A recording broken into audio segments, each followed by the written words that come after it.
and welcome to Awaken the Rebel. This is Shereen Thor. I come to you from Indiana today.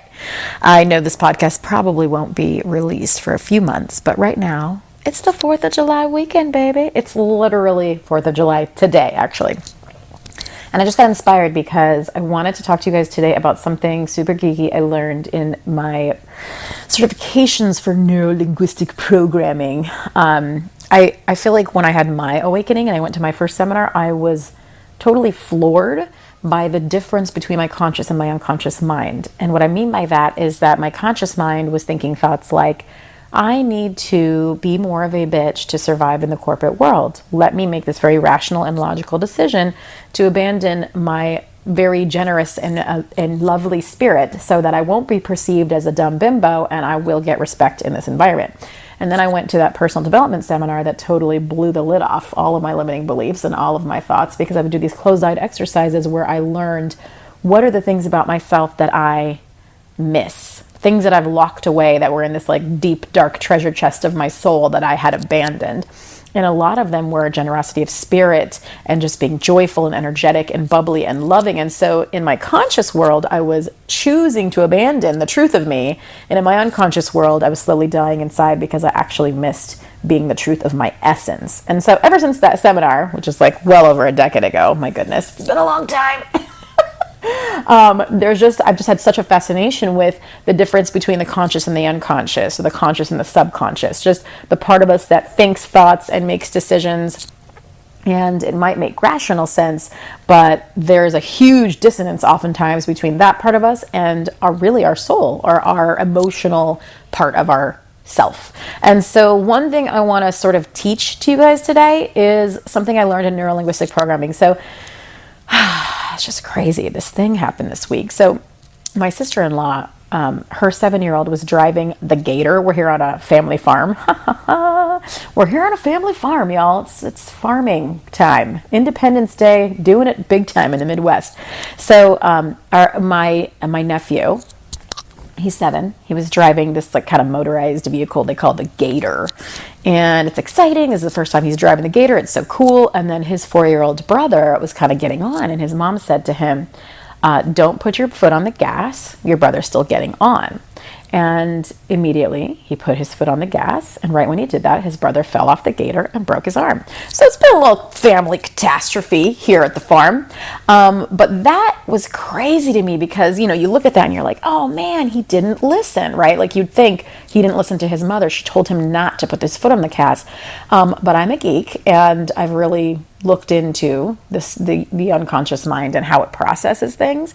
And what is important for you guys to know from this podcast and in your life is that the unconscious mind or the subconscious mind, call it what you want, to me it's the same thing. I just don't like saying subconscious because I don't want people to think it's like below the conscious mind. It's not below, maybe under the surface, but it's actually like the more powerful force that we are able to run our lives with and manifest with if we're able to master it. And so that's why we're talking about this today. So anyway, I'll continue to just call it the unconscious mind, y'all, if that's cool with you. So the unconscious mind does not process the word no. So right now, I'm going to tell you, don't think of a pink elephant. And immediately, you likely thought of a pink elephant because your unconscious mind does not process the word no. It does not process don't. It does not process the negative. It only processes positive. It is unable to process the negative. This is why when people are manifesting, they say, well, don't say you don't want debt. Say you want abundance, or you want peace of mind, or you want tons of money. So there's just so much power in focusing on what you want versus what you don't want. And this is exactly why. I feel like The Secret and all those kinds of like woo-woo messages tell us like what we're supposed to do, but they don't really tell us why.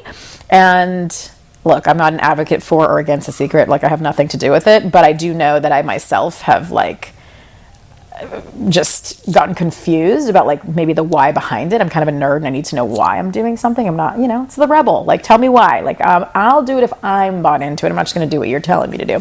So right now I'm educating y'all on the way the unconscious mind works so that you will understand why it makes sense for you to focus on what you want more than what you don't want. It's likely that my nephew, when she said, don't put your foot on the gas, immediately he just put his foot on the gas. He's also really young. He's actually at a very young age. From 0 to 8 is the imprint stage.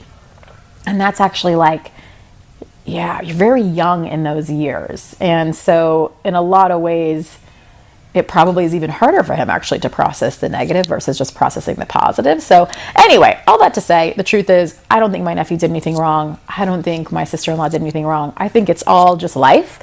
And it was also a story that reminded me of this. Oh yeah, the unconscious mind doesn't process the word no. No wonder he put his foot on the gas. It's not because he wasn't listening. It's because he's just a human, and this is how our minds process. And if we know these things, we're able to have tons of mastery. We're able to make a huge difference. We're able to manifest more effectively and efficiently in our own lives. And so for you, those of you who are listening, I would love to ask you, what are the areas of your life that you could focus more on what you want versus what you don't want and would likely get better results? And I want to encourage you to go ahead and do that. So thank y'all. It's been about 6 minutes. I like to keep my solos 6 or 7 minutes. That's my jam. And it's, I hope this supports you. Feel free to email my team and reach out to us. I'm Shereen at awakentherebel.com. And let me know if you need any support with this kind of a tool. But focusing on the positive, y'all. It's not just the woo-woo bullshit. It's for real, yo. All right. Thank you for listening. We'll catch you at awakentherebel.com.